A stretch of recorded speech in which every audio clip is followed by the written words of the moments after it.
good morning, everybody, and welcome to a fresh new week. Happy new week. It's Monday morning, and next to me is Krissy Regan, the wellness poet, one of my authors who attended the February 2020 retreat. Oh my God, the last live retreat, right, Krissy?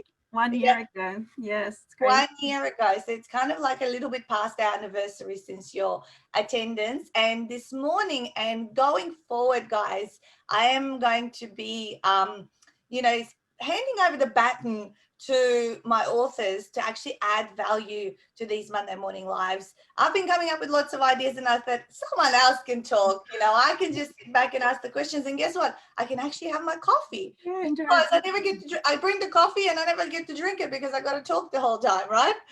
I love it, Chris. So you take a sip when I'm talking and I'll take a sip when you're talking. So Krissy, as you can see behind her, she's got her book Broken to Unbreakable, and there it is, which is really, really exciting. I've read it cover to cover. Actually, I was part of the proofing team at one stage, and behind her, she also has her kids' book. What's the name of that one, Krissy? The Koala Who Lost His Heart. Koala Who Lost His Heart. I love it. So that's a book that you did just a few months ago?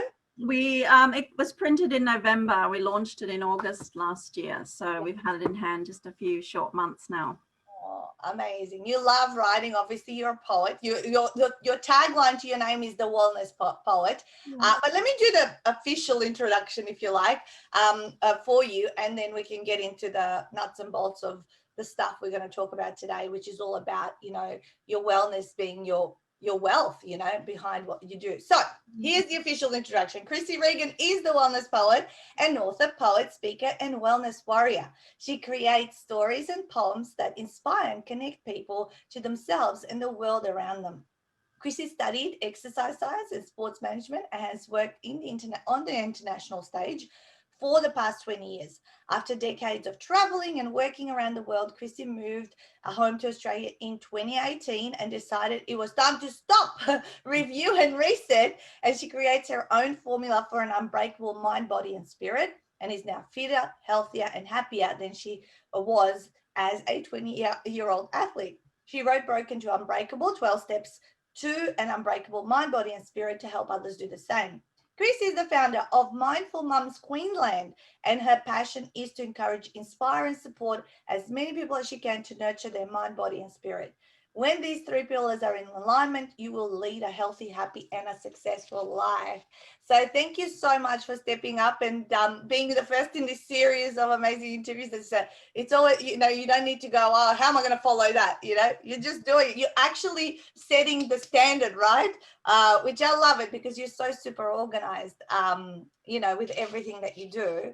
So tell me, first of all, let's get the thing out of the way. What prompted you to write the book? Because we just heard, and I know about your, healthy and unhealthy life and all that kind of stuff. And how long had you been thinking about writing a book? Well, I think one of the reasons I'm organized is because I've been a project manager for 20 years. So I know how to create spreadsheets and milestones and manage things concurrently. And it's worth saying that I'm still employed part-time as a project director for a UK company that I've been working with for the last several years, and I manage different projects around the world in my free time from home. So I, still have paid employment as well.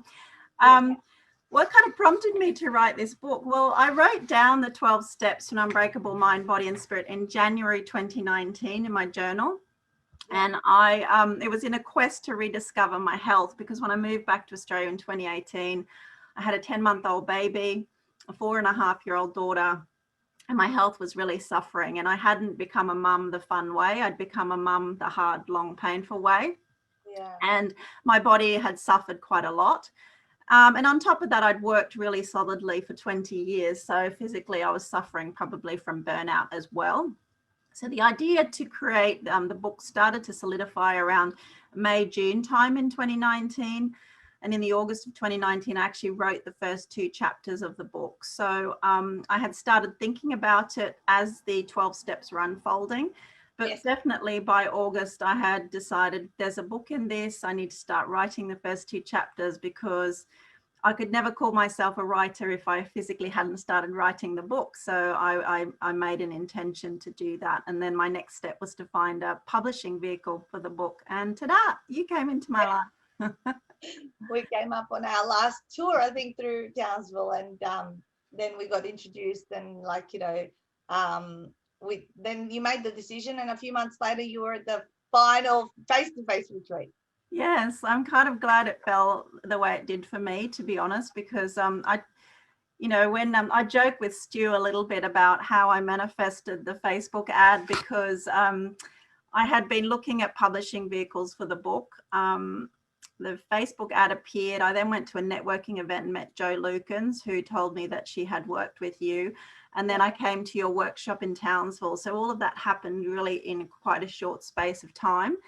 And so by the end of October, I had a publishing contract for my book, which was, you know, my desire and my intention that I'd set earlier in the year. So it kind of fell into place in the right time. So it just shows the power of manifesting and intention setting and kind of, you know, taking action and stuff. And so, you know, I kind of like to take action when I see that this is how I can, you know, to do it. So, yeah. I love it. Beautiful. Well, let's get into the nuts and bolts of it, of what the book is about. And, you know, I love picking up tips from other people. And it's always when I learn from other people, I like to always like go and try something straight away. Or, you know, I've been reading a lot of books because I've been on a month of digital detox. Yes. You know, and so I've been reading a lot of books, and then they give you lots of ideas. And then I put so many more things like, oh, I want to try this and I want to do that. So give us a little bit of an overview what your book is about, and then let's get into, you know, some of your hot tips from it. Yeah. Well, I think as well, you're a role model to prioritize your health around your business. A lot of hardworking people don't necessarily prioritize their well-being, and then they become burnt out. You know, and I'd suffered a few traumatic events in my life on emotional, physical, and mental level. And I wasn't really in a good place in my early 40s in terms of my health. And I really just wanted to press reset. And I think of that little Charles Etch-a-Sketcher, you know, where you make a picture and then you just wipe the slate clean. Yes. So I wanted to wipe my slate clean, and I wanted to be a new Krissy, but I really didn't quite know what that new Krissy looked like. And as I mentioned, I became a mum the hard way, and there was a lot of, you know, painful moments around all of that. But basically what happened in January 2019, when I had written down the 12 steps in my journal, I had an epiphany on the first day I was getting my daughter dressed for school. It was kindy, actually, her first day of kindy in 2019. And I was buttoning up her uniform, and just like this, you know, just out of the blue, this feeling overcame me. And I thought, if I don't get healthy, I won't be around to do this for the next 13 years of her school life. And I also realized that my youngest, who had turned 1, I would be 60 by the time she finished high school. Yeah. And I thought, I want to be a healthy and vital 60-year-old. I want to be able to travel the world with a backpack on when they're finished high school. You know, my daughter says to me now, Mum, where will we live when I finish school? And I say, in a caravan, you know, like we'll be doing whatever the heck we want, basically. So I really want to be able to know that when I've finished educating my girls, that I can go anywhere in the world and do whatever they are doing and be there with them. So that was a really key motivator for me to prioritize my health and well-being. And in order to do that, you know, I had to make some pretty big decisions and some pretty big sacrifices. And I decided to scale back on my commitments, my professional commitments. And I also decided that, you know, I really needed to change my diet and my lifestyle, what was going on in my head, and to get fit again. And when you're 43 years of age, and I weighed 82 kilos, it was not an easy challenge. Like, I set a pretty significant challenge for myself, but I didn't decide to lose weight, and I didn't decide to run a marathon. I just decided to follow the 12 steps in the book month by month. So basically what happens is, you know, I didn't want to have drugs or surgery either. So I created the 12 steps in the book. I wrote them down to follow the 12 calendar months of the year. So you can see these are the steps, and these are the calendar months of the year. Mm-hmm. So throughout 2019, I followed those 12 steps. And by kind of step 9, step 10, I had dramatically turned my health around without surgery, prescriptions. And I just basically had a holistic approach to mental, physical, and spiritual health. So that was the real focus. And, you know, what I realized in retrospect I had done is, like you talk with the atomic habits, I had stacked 12 healthy habits on top of each other. And with those 12 healthy habits, I had a really solid foundation for myself. And I had to learn words like no. I had to say no to people. Krissy, will you do this? No, thank you. Krissy, can you come here? No, thank you. Because really the focus was for me in 2019 to regain my lost health. You know, and I was being tested for all kinds of cancers, and I had some pretty serious health markers. So I wasn't in a good place. And I could see that there would not be a good outcome for me if I didn't change things quite drastically. Yeah. So really, you know, I had to create a mindset around wellness, and that's what I did. I created a wellness mindset, which means that I would make decisions that allowed me to choose what was healthy for me, what was best for me as a woman, a working mum, and a person and an individual.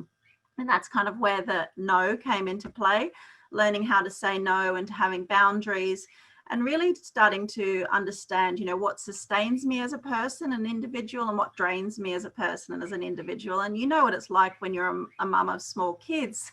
You know, life can feel quite draining sometimes. And when you're constantly having to try and perform professionally at a high level, you're used to functioning really well on a professional level, but then on a personal level, you probably start to suffer quite a bit, because you then, you know, you're putting all your energies here and you don't have enough energy left here. So I really recognize that imbalance for me, and I wanted to be able to give equal measures to both. So I'm a Libran, and my mum says I think I've read that Librans are not balanced. They strive to attain balance. So they're either really up or really down. So I've kind of had that conscious thought in my mind, okay, well, how, instead of being really up or really down or flat out and flat out, what can I do to create a foundation of wellness, to make decisions based around my longevity, what's best for me on a health wise, and then knowing that if I'm healthy, I can take better care of my family and I can be around for my girls. And those were kind of the key drivers, you know.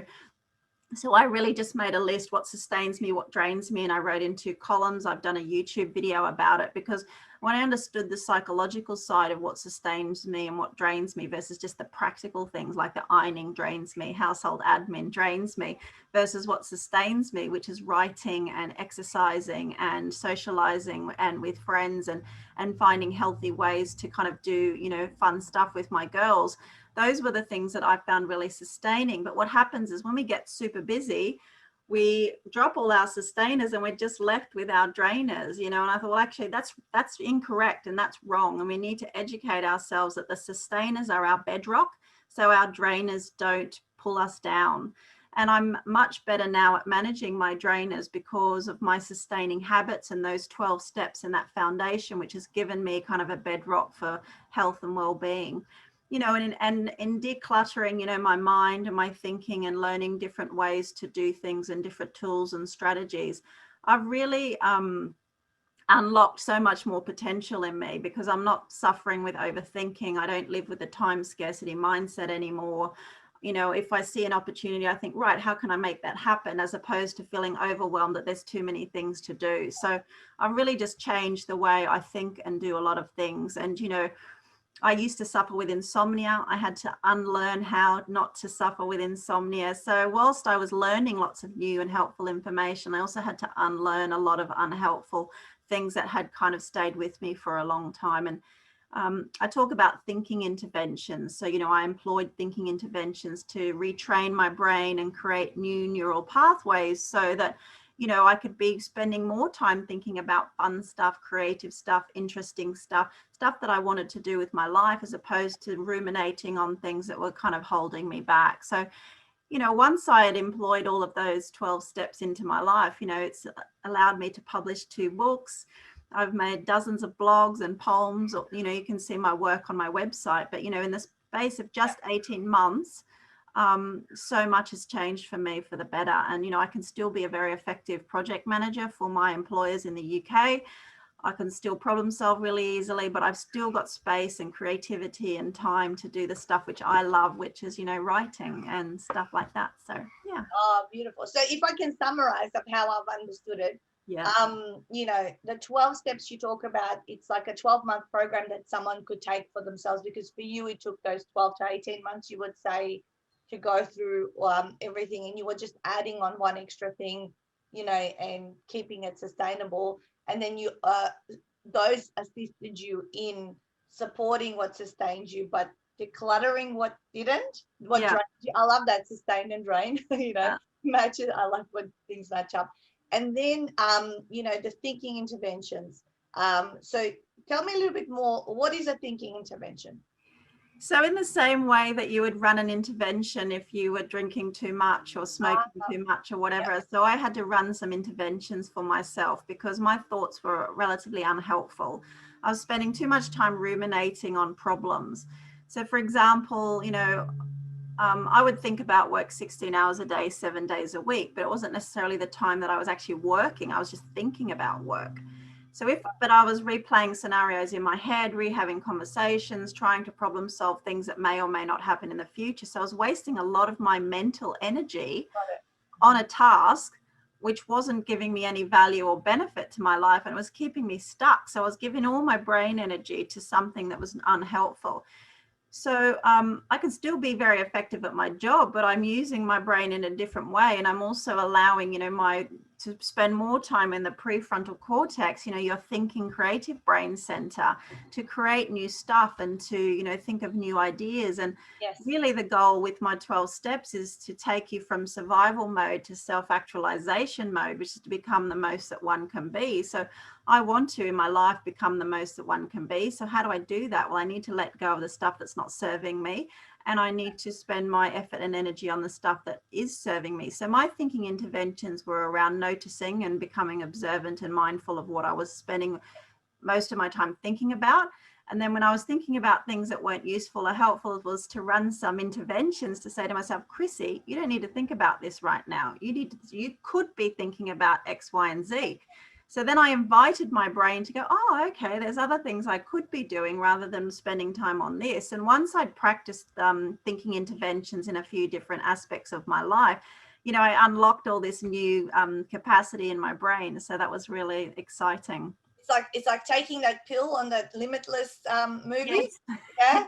Absolutely. Yeah, absolutely. Yeah. I love it. So let's give people a taste of, like, say you got the 12 months. Don't have time to talk about the 12 months. Yeah. But why don't we share 2 or 3 of, so what would, if someone was to start your program or the things that talked about in the book, just briefly. So what's month 1 about? Yeah.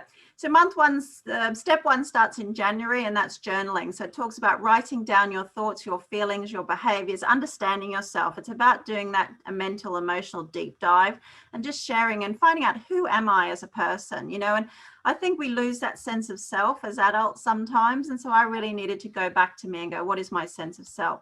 Step 2, February, is filing. And that's going into that deep dive and going, okay, well, how do I declutter my emotions? What are they linked to? What are some habits that I have? And really starting to go through a process of letting things go, or finding out if they're useful and valuable and what you've learned from them. So I was able to learn some valuable lessons from trauma and suffering that I've experienced in the past. Step 3, March, is mindfulness. So I actually went and learned the skill of mindfulness, and then I founded Mindful Mums Queensland, and I use that approach on a daily and consistent basis. April, which we're coming up to now, which is step 4, is about appreciation. So understanding the superpower of gratitude and how it can help us in our life, you know, lowering our blood pressure, increasing our well-being, you know, all of these amazing benefits of practicing gratitude and appreciation for oneself and for others. And then we kind of move through the months. So each month, the corresponding letter is the activities. So April's appreciation, May is meditation, June is joy. So experiencing joy and noticing joy in your life, because I was someone who was so busy, I didn't have time to notice joy, you know. And then by July, I was ready to start jogging again. So, you know, just taking exercise as part of my day. And, you know, to think, I studied exercise science and sports management. But after being an athlete in my 20s, I kind of let go of my physical activity to focus on, you know, professional activities. Yeah. And so I really needed to regain and reestablish some healthy exercise habits. So walking, jogging, jumping on the trampoline with the kids, just doing exercise for fun. By August, it's step 8, which is adventure. So my adventure was to go to networking events and tell people I'm a writer. I stopped saying I'm a project manager and I started introducing myself to people as a writer. And that was a huge adventure for me. And to recognize that one thing that I wanted to do in my life to achieve my dream was to be a writer. And if I didn't accept that adventure and live it, then I would never achieve it. So step 9 is September, that's socializing. So how do we build positive social engagement for the future, which isn't necessarily around alcohol and drinking and stuff like that. So I'm on the board of some charities and I do a lot of work to give back on a social engagement level and how that adds so much to well-being. Step 10 is about openness, being open and vulnerable. And as a person who, you know, is quite, a lot of professional people probably really struggle to be open and vulnerable on a daily basis. So I kind of looked at how that might have been holding me back, and to be willing to put my heart and my soul into my work and say, hey, you know what, this is who I am, this is what I can do. And, you know, and to be open to new things and to experience life in a different way. And then step 11 really is new and challenging yourself to learn new things, to create new things, to experience new things, which will keep you growing, evolving, and that longevity. And then step 12 is devoted, and that's, you know, being devoted to all of those 11 steps so that you embed them as part of your life as moving forward. So I lived those 12 steps in 2019. And then hence it falls out of the book, 12 Steps to an Unbreakable Mind, Body and Spirit. And now in January 2021, this year, on the 1st of January, I launched my online wellness school, which follows these 12 steps. So you can go onto my wellness school, you can follow the 12 steps. So the book's broken down with a lot of downloadable content. I interview experts from all over the world on a range of different wellness topics, and that's all held on Teachable. Beautiful. I love Teachable. That's where I store my stuff. And, you know, I love how you're modeling and creating those things, which we encourage you guys to do, right? Yeah. You've got a book. You can't Yeah. just stop there. Yeah. You've got to teach people. It's like now you've given people a tiny little taste of what the 12 steps are about. Yeah. But if they want to do it properly, they either got to read the book, or if they read the book, they maybe need to hang out deeper and spend more time to really be committed to their journey to, you know, wellness. And as I was re-listening, because I read the book a little while back, probably it's been out 9 or 10 months ago, but a lot of it is about our mind. I think it's very like you didn't mention a lot about, you didn't mention one of the steps about jogging and exercise and all that, but there wasn't as much about, you know, the eating and the exercise aspects as it is about what are we thinking about, what are we grateful for, how are we self-reflecting, you know, sort of what is our emotional well-being, and where have we been imprinted with certain things that may not be serving us right now. So would you say it's like that, you know, 80% focus would be on those things? Yeah, you know, rebuilding your mental, emotional, and spiritual health is foremost, because, you know, it's scientifically proven that grateful people are more likely to exercise. So just for me being grateful for my arms and my legs, I'm more likely to want to go for a walk. And you know, when I was 82 kilos and I had chronic aches and pains on my body, the last thing I wanted to do was to go jogging, you know, but I said to myself, okay, Krissy, just 10 minutes that way and 10 minutes that way. Now I know if I want to, I can run a marathon, you know, and in lockdown, I was running up to 50 kilometers a week last year. So I know that I've got the capacity now. I've rebuilt my body, you know, I've repurposed, you know, all of my old cells. So I know that I'm in a much healthier state physically, because I'm in a much healthier state mentally and emotionally. And I want to exercise and I want to have fun. And, you know, I don't say just go, and people use exercise sometimes as a punishment for not exercising. And I say, well, we don't need to punish ourselves with exercise. We need to celebrate and reward ourselves for fun with exercise and movement and getting out into fresh air and nature and being grateful for that opportunity. So that's kind of, I have a different angle on things like that. Yeah, I love it. I think you're absolutely right. When we, you know, feel good about ourselves, we also want to treat our bodies and take the actions that are the healthy choices. Yeah. And I say to people, I still love cake and I still like a glass of Pinot Noir, but I'm far more mindful about what I do, you know, so I'm more mindful. I mindfully eat cake. I mindfully have a glass of wine. I'm more mindful about my choices because I understand the impact. And I've educated myself so much more on the power of nutrition and food is medicine. And, you know, I was, could have had lots of prescription drugs. I could have had lots of surgeries, but I haven't had any of that because I took the time to do these 12 steps, but also relearned the power of food and the power of exercise to support us, and, all of those things which, are very valuable. We were talking about that yesterday with Francesca, who stayed over, and she's had a journey of getting back to wellness and health and how it is mindfulness. And yesterday we decided and we made a mindful choice that we were going to have fun and eat ice cream and eat Italian for dinner last night and all that kind of stuff. But totally, like she goes, and she was telling me about her, I can have this on this weekend, this on this weekend. Like, she goes, it's not about being perfect. Yeah. You can have that one cheat thing a week or whatever, but she goes, I schedule it in, like, and all that sort of stuff. I love that. Awesome. So let's debrief a little bit about all of these things that now you're doing. So first of all, how did you find actually the process of writing your book with 48 Hour Author? Yeah, for me it was really good. And I think your tagline of your book, your way, that was a constant anchor for me as I put my heart and soul into my book, like many of your authors. And I really wanted my book to stand alongside other inspirational self-help books in bookshops. So I wanted to be able to walk into a bookshop and see, Gary Chapman, Jack Cranfield, Brené Brown, and see my book there as well. So that was kind of a vision for me. And I wanted this book to reflect my experience in the most helpful way to people. So it's written in a conversational style. It uses my story, anecdotal stories from people all over the world, and then some scientific facts and stats to support it. And when I came to your workshop, I already had my idea formed, but after the workshop, before it was time to meet with Stu to unpack the chapters, I'd reworked the idea in another 2 different ways. So I had 3 ideas.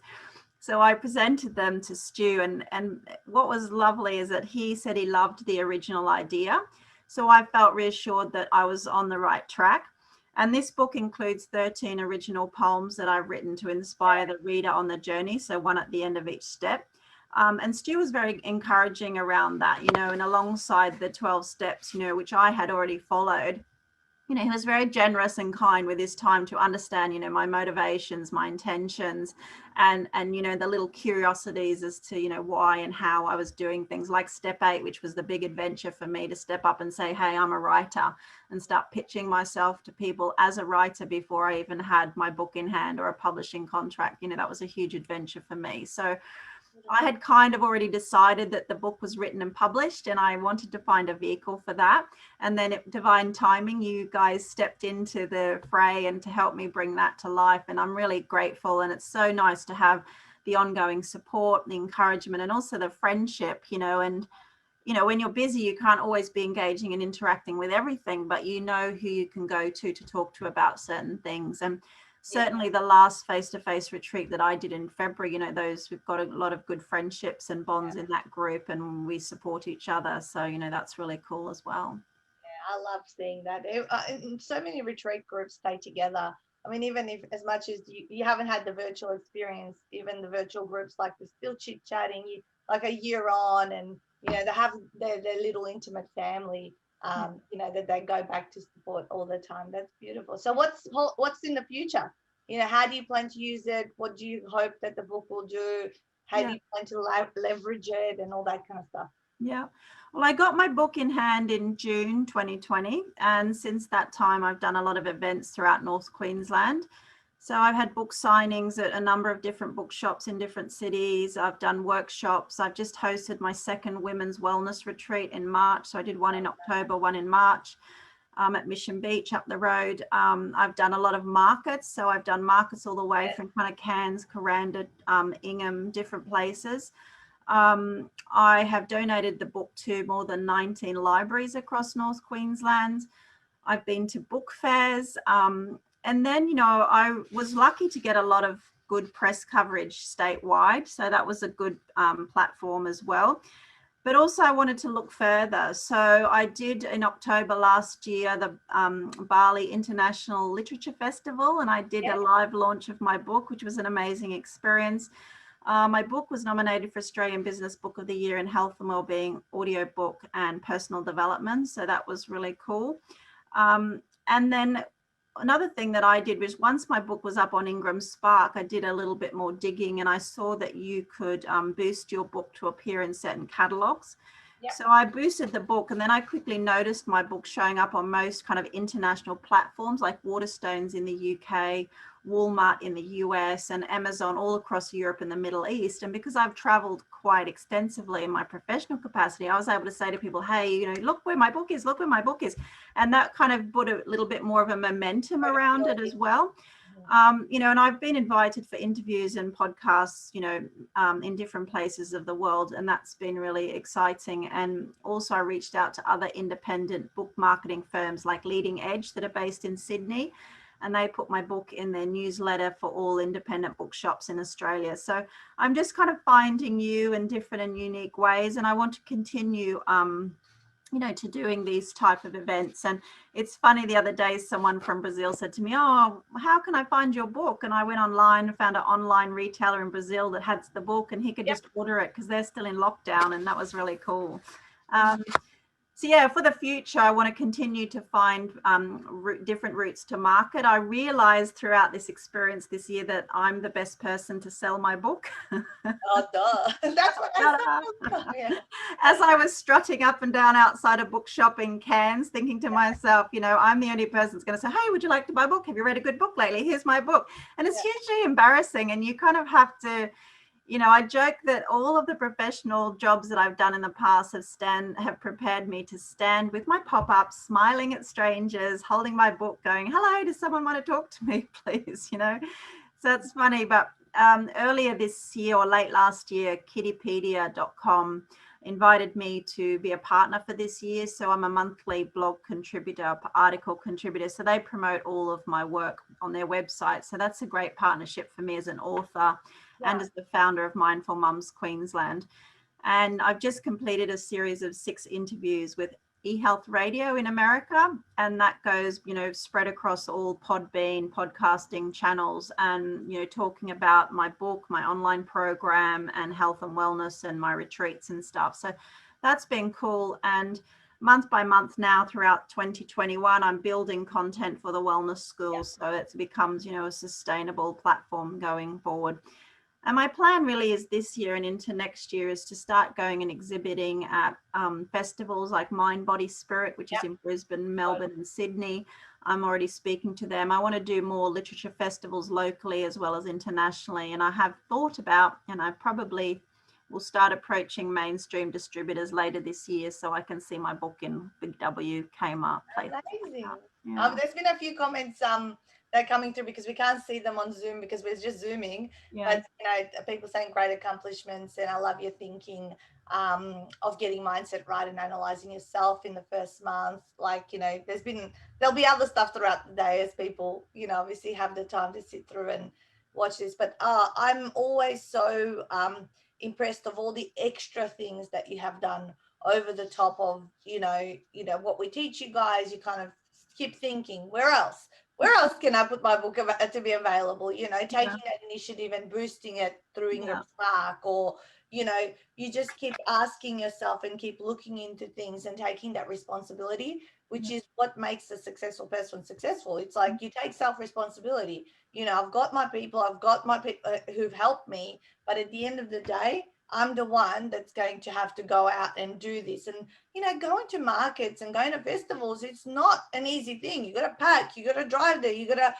engage and connect with people, you got to follow up, you know, you got to put yourself out there. And as you say, you know, it's awkward, like promoting like your own book, but, you know, so what? Like, people are impressed. Like, not many people write a book. They talk about it, they don't write it. Yeah. So that's congratulations, and I hope everything, you know, I hope when we go through the airports in the future, you know, we'll see a book there also. You know, I'm sure, I have no doubt that you're going to get it in Big W and all of the other places that you want to, because you've got the vision and you're saying, this is how I want things to look like. So amazing. So I guess, where can people buy your book? Ideally, you want them to buy it from you, right? Rather than sending them to Amazon and everywhere that you can find Kriss's book. So what is the bestest place to go to get their book? So I have a bookshop on my website, which is thewellnesspoet.com. The bookshop tab is there. So it's available in paperback, ebook, and audiobook to download. But like, you know, wherever you are in the world, any international platform is fine. I'm not too precious about how people get the book. I was at a coffee shop in Cairns a few months ago, and this nice man started chatting to me, and he said, "Oh, what are you doing here?" And I said, "Oh, I'm here to promote my book." He said, "What's your book?" And I told him, and he said, "Is it on Audible?" And I said, "Yes, it is." And he went, "I've just bought your book." And I was like, I love it. There you go. yeah. I love the fact that you can do international distribution and that some of that stuff can be taken care of from the other suppliers, you know, and then certainly you can direct them to you, and wherever you are, you're carrying that box in the boot and, you know, a couple in your bag and all that sort of stuff. Yeah, like all those valuable things you guys have taught us have really been a great foundation and useful reminders to me, you know. And I think can't think it was January, I wrote this little post-it note for myself, which I don't know if you can see. Serve clients, sell, I don't know what a product. Sell products, create content, plan for success. Right. Beautiful. Serve clients, sell products, create content, plan for success. So on any given day, I have this stuck up beside me on my monitor, and I remind myself, okay, what have I done to serve my clients? What am I doing to sell my products? How can I create new content in different ways? And then what plan do I need to make for the next thing? So, you know, lots of little tricks like that I've picked up from you guys, because, you know, it is about that, you know, constantly finding new ways and not standing still. You and Dr. Joe are like the leaders in that, I would say. Like, you always come up, and I encourage you to continue posting them in our secret group of what you've tried, which you have done in the past, because then other people go, oh, you know, because I don't teach everything. For example, I've never been to markets, right? So I'm not going to say do this if I always teach people what I've done myself and how they can replicate it. But you would be like, you know, you kind of probably got that down pat. So you've probably got a system of how you do it and you succeed from it. So we share that. And that's what I love about the community, is how much you guys then share, because then I go, oh, how clever. Or Dr. Jo doing her QR code and all that kind of stuff. I love it. So the wellnesspodet.com.au? Yes, thank you very much. Or just .com? Is it just .com or .au? .com. Just .com. Okay. And over there on that website, there's also a link where people can check out the Teachable, the online. There's a programs tab, so you can look at my retreats, my workshops, one-to-one coaching, and the wellness school is on there.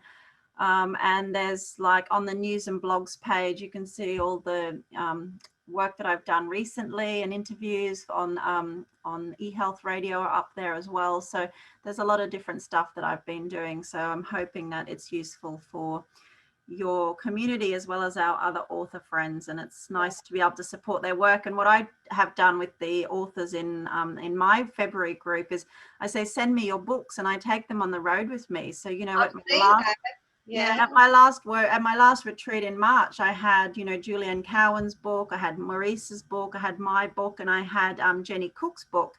So, you know, I had four other. You this morning. Yeah, hi guys. I had 4 other authors' books with me, and I love doing that because, you know, Jenny's book, I've got a copy here, Adult Gap Year. I left it at the resort at Mission Beach because there's so many people, you know, using North Queensland as their gap year, as me as well. So, you know, just have this book floating around in Queensland at markets. It's a good time too. So I would like thinking of ideas to help others as well. So if I see an opportunity, I'm saying, hey, maybe think about this. So that's been cool. I love it. You're project managing them as well. Awesome. And I've seen Vivi's been watching you. She's posted your link straight up on the live as well. So that's good. Everyone's doing their bit as they should. Thank you so much for separating some time and being super organized and coming and adding value to our Monday morning live viewers, and of course anyone in the future watching and listening to this, because it'll be spread everywhere. You know, get in touch with one of us too, you know, for Krissy, for her amazing system, and get her book. And if you want to write a book, come and check it out. Check out how we can help you, right? So any parting words, any quote or poem that you'd like to say? Oh, parting words, poem. That's a great idea. I don't know. I thought, you know, you always, read one of from your book. Come on. Thank you. Okay, I'll read you the poem from step 5. Okay. It's called Peace. Go. There's a piece of me that craves some peace from me. All the thinking, all the blinking, a feeling that I'm sinking.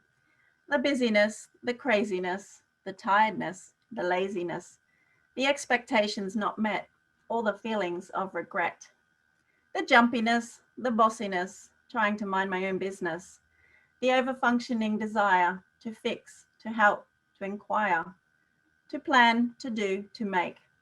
It's all just one big mistake. I'm done. I need a break. I got my wake-up call. It took a while, that's all, to find the missing piece, which enabled stillness and peace. I found the key to a vault inside of me, where all this noise was going on. Not helpful, but not wrong. I cleaned it up, dusted it out, told that negative self-talk to move on out. I got my peace. I got my quiet. For now, I've calmed the riot. I love it. And it's so much better listening to you reading it than me reading it for myself. Because I can hear your tone and how it's meant to come through. Thank you for sharing that. That was beautiful. And yeah, there's like 12 or 13 poems in the book, I think. 13 original poems, yeah. Yeah, you're a great poet. Yeah, I love it. Thank you. It sounds better when you speak. Definitely. Beautiful. Well, let's do our sign-off sign like I always finish. You know how I finish off Monday morning? Smash it out. Yeah, smash it out. We're gonna go. All right, we're gonna go 3, 2, 1. Smash it it out. out. Bye guys. Have a great week. Thank you. Talk soon. Bye.